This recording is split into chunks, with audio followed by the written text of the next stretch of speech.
Hello दोस्तों, welcome back to our channel. आज हम बनाएंगे मिक्सचर नमकीन, बिल्कुल मार्केट के जैसा, घर पर बहुत ही ज़्यादा आसान तरीके से।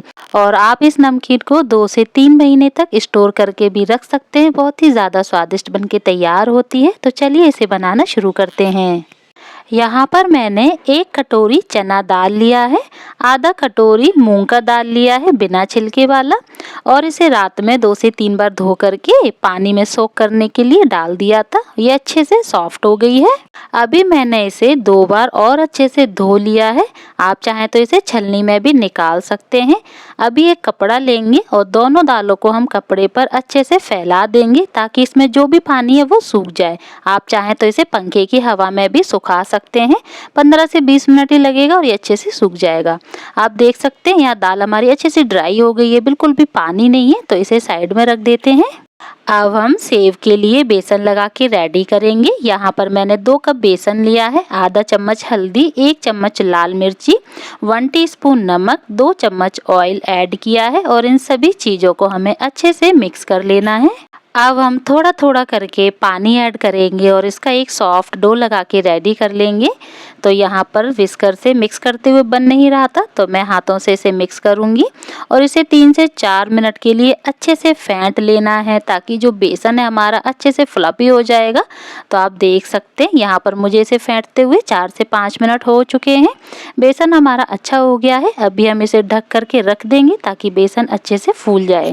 अब हम बूंदी के लिए बेसन का घोल बना के तैयार करेंगे। यहाँ पर मैंने आधा कप बेसन लिया है, हाफ टी स्पून नमक ऐड किया है, 1/4 चम्मच हल्दी, 1/4 चम्मच लाल मिर्ची ऐड की है और अब हम थोड़ा थोड़ा करके पानी ऐड करेंगे। जो बूंदी का घोल है वो ना ही बहुत ज़्यादा पतला होना चाहिए और ना ही बहुत ज़्यादा गाढ़ा होना चाहिए। तो यहाँ पर अभी हम इसे अच्छे से फेंट लेंगे।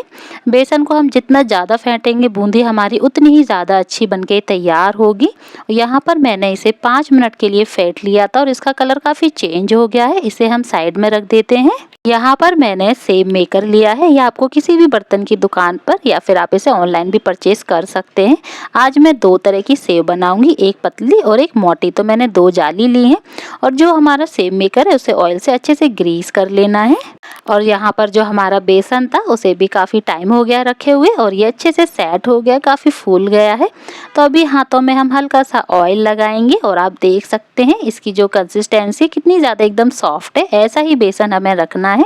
और अभी बेसन को हम सेव मेकर में डाल देंगे और इसके ढक्कन को हमें अच्छे से लगा लेना है। और अभी चलते हैं हम सेव बनाने के लिए।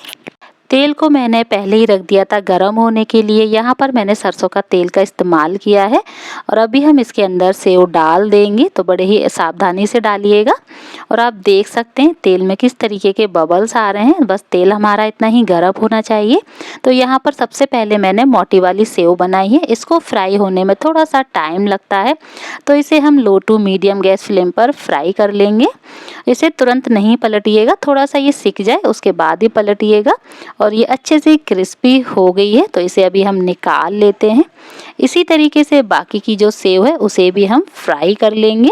तो जो मोटी वाली सेव हम बनाते हैं तो उसको फ्राई होने में थोड़ा सा टाइम लगता है। यहाँ पर अभी मैं पतली वाली सेव बना के तैयार करूँगी। मैंने दूसरी वाली जाली इसमें लगा ली है और इसे भी हमें medium to low gas flame पर फ्राई कर लेना है। लेकिन जो पतली वाली सेव होती है उसको फ्राई होने में ज़्यादा टाइम नहीं लगता है, बहुत ही जल्दी फ्राई हो जाती है। तो इसे हम निकाल लेते हैं। देखिए इसका कलर कितना अच्छा आया है। इसे मैंने ज़्यादा ब्राउन नहीं फ्राई किया है। तो इसके तेल को अच्छे से निचोड़ करके हम निकाल लेंगे। इसी तरीके से मैंने बाकी की सेव को भी फ्राई कर लिया है। अभी जो तेल बचा हुआ है इसी में हम दाल को भी फ्राई कर लेंगे। तो यहाँ पर मैं 2 बार में दाल को फ्राई करूँगी और इसे लगातार चलाते रहेंगे मीडियम गैस फ्लेम पर। और जब दाल हमारी फ्राई हो जाएगी तो ये बहुत ही ज़्यादा हल्की हो जाएगी, इसके बबल्स कम हो जाएंगे और इसमें से क्रिस्पीपन की आवाज़ आने लगेगी। तो यहाँ पर दाल हमारी फ्राई हो चुकी है। इसी तरीके से मैंने बाकी की दाल को भी फ्राई कर लिया है। अब हम मूंग की दाल को भी फ्राई कर लेंगे। तो गैस का फ्लेम मीडियम रखिएगा और इसको भी हम सेम प्रोसेस से फ्राई कर लेंगे। तो यहाँ पर हमारी मूंग की दाल भी फ्राई हो चुकी है।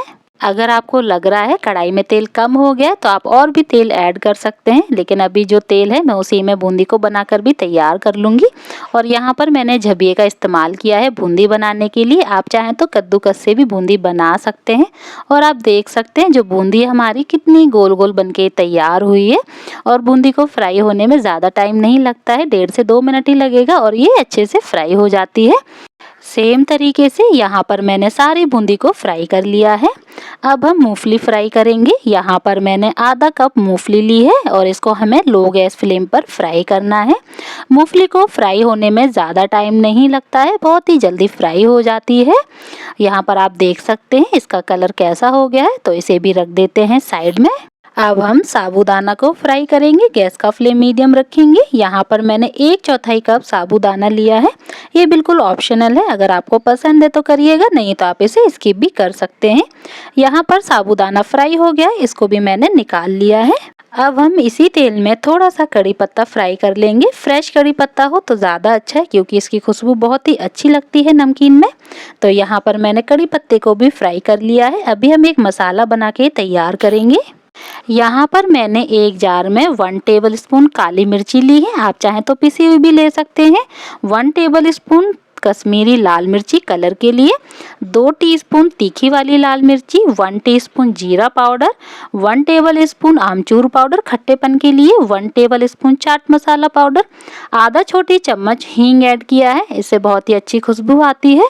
अब हम इन सभी मसालों को अच्छे से ब्लेंड कर लेंगे। तो मसाला हमारा बिल्कुल बनके तैयार है। अभी चलते हैं नेक्स्ट प्रोसेस की ओर।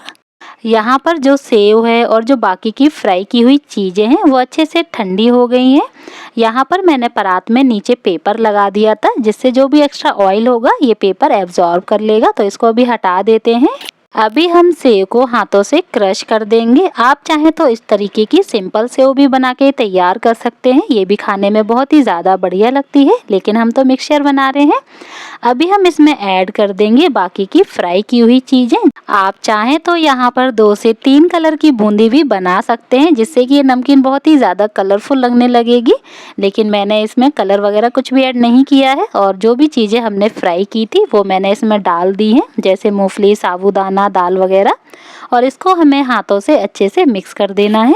यहाँ पर मैंने थोड़ी सी नमकीन अपनी बेटी के लिए निकाल ली है। अब हम इसमें ऐड करेंगे मसाला जो हमने पीसा था। तो अभी मैंने आधा मसाला ऐड किया है, अगर कम लगेगा तो बाकी का आधा बाद में करेंगे।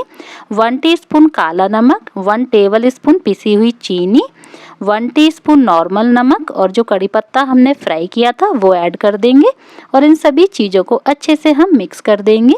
तो यहाँ पर आप नमकीन को एक बार टेस्ट कर लें, अगर मसाला वगैरह कम लगे तो आप उस हिसाब से ऐड कर दीजिएगा।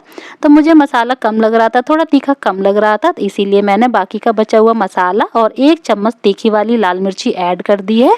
नमकीन को तीखा आप अपने हिसाब से कम ज़्यादा भी कर सकते हैं, लेकिन मैं यहाँ पर चटपटी नमकीन बना रही हूँ, इसीलिए मैंने मिर्ची ऐड की है। तो यहाँ पर नमकीन हमारी बनके तैयार है। आप इसे 2 से 3 महीने तक स्टोर करके रखिए, इसका कुछ भी ख़राब नहीं होता है। तो एक बार ये रेसिपी ज़रूर बना के ट्राई करिएगा, और कैसी लगी मुझे कॉमेंट बॉक्स में ज़रूर बताइएगा।